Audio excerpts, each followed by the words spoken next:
So it's been a while since I've been able to put out a video. I do apologize. Thank you for still supporting the channel. I've just been going through some different things and still trying to sort of make and keep up with uh, trends, script writing. I'm trying to finish my second book and all that. And, these are things that I still want to do. And I've been making some, executive decisions.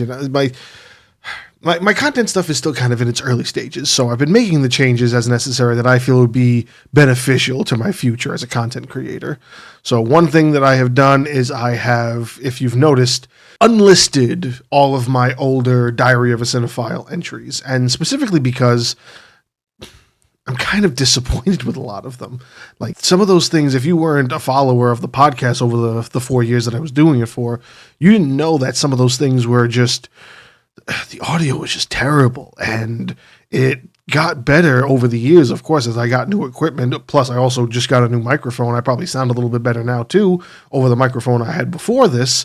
And I've been trying to practice on this, and now I have, like, a legitimate soundboard that I'm still kind of working with. So I'm doing better as a creator, and with that, I felt it was necessary to kind of take all of that older stuff that it's just so bad. It's such poor quality. And I really wanted to focus on creating this new path of what I want to do with everything. This might also lead to me redoing a lot of those old entries just because they're still, if I made an entry for it, it still means I'm passionate about it in some way. I don't like just feeling like these entries are reviews. I like considering these entries as just a general open-minded discussion, just me sitting there talking about a film, my feelings towards a film.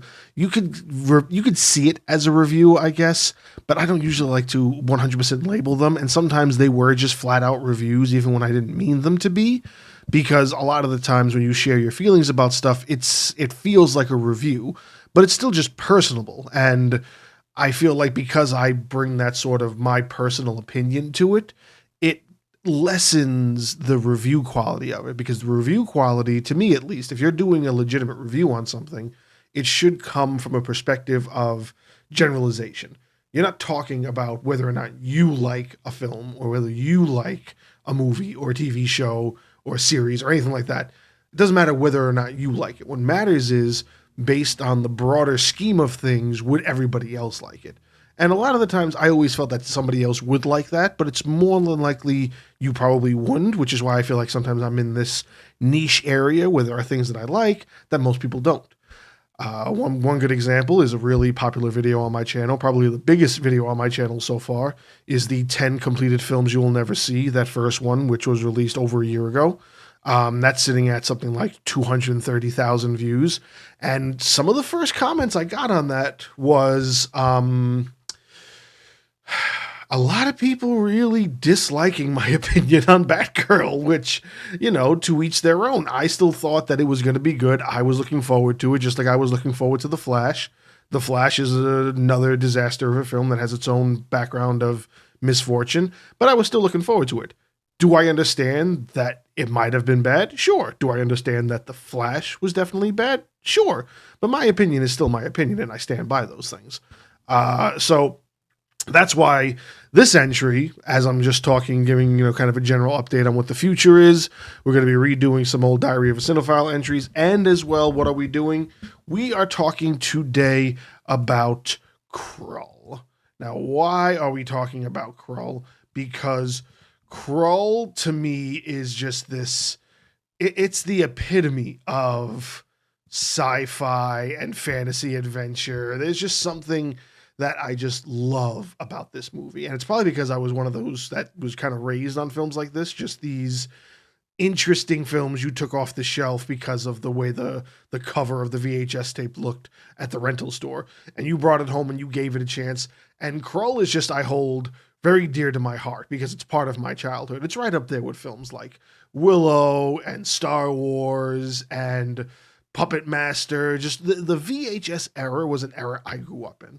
And Krull is part of that. And I've been watching Krull for years. And I was sitting at work and I was doing my help desk tickets and doing my mobile devices and what I actually do for my day job, which is IT support. And I just had this movie playing in the background.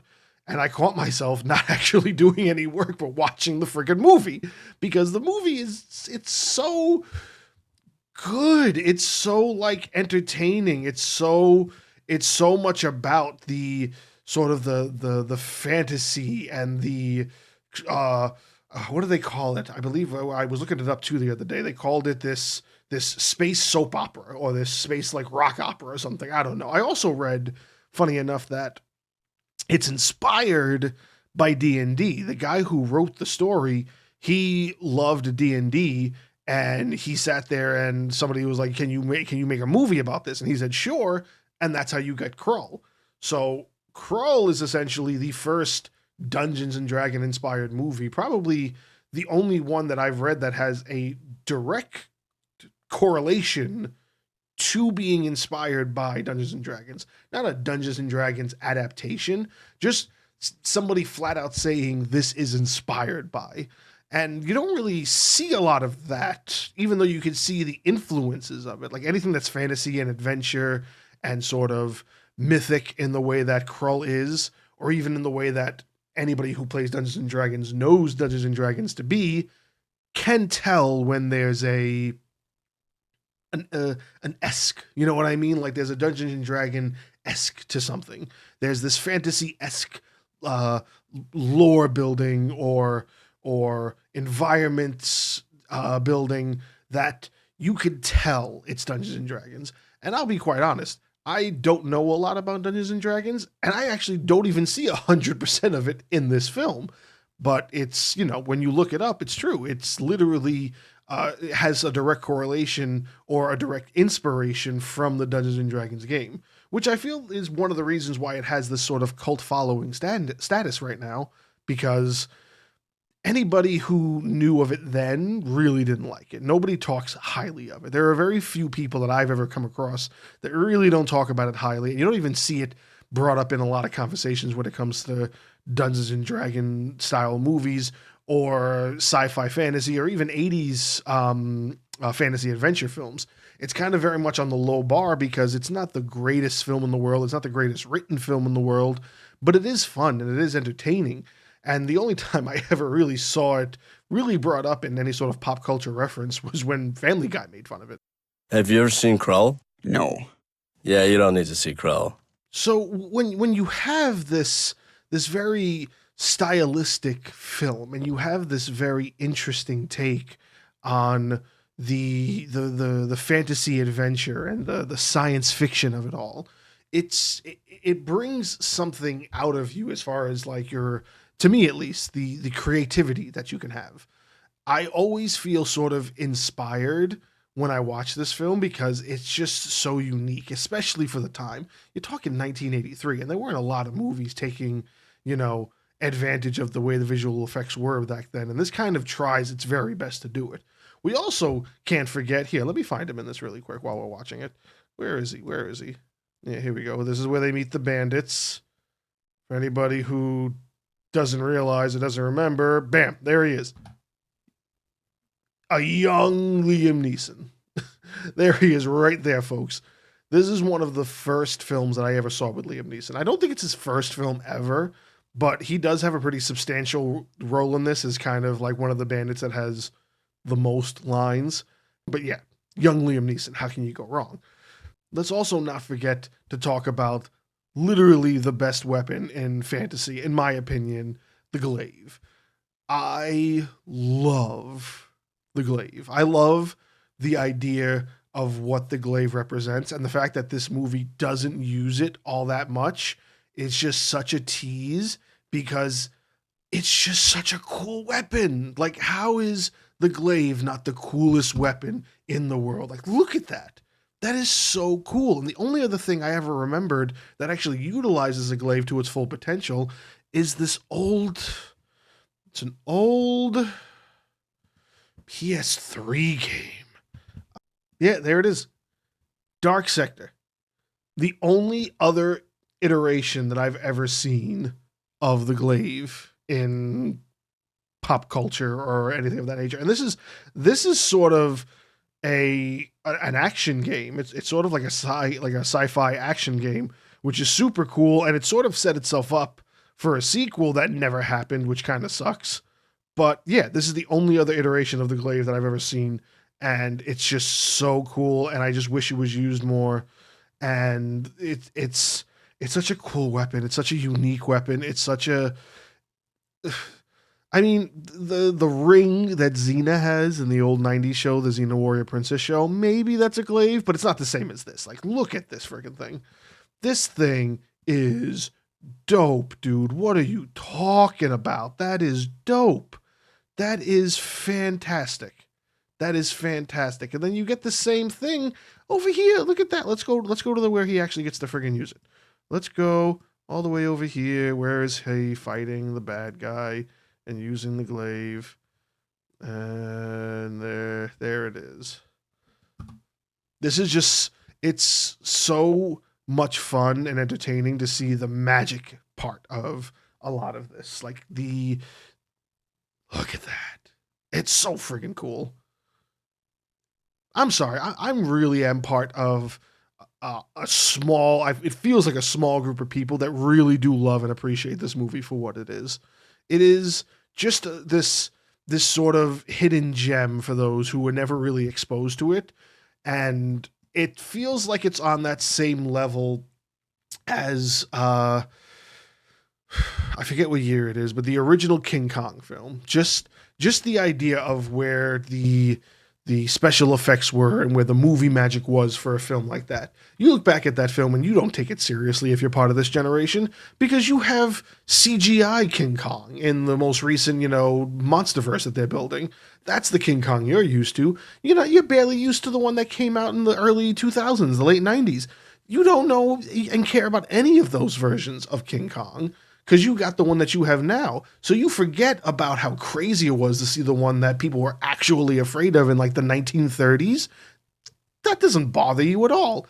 And that's what I feel like sometimes this generation loses, is it loses that for the time, this was doing a lot of big things and it didn't hit.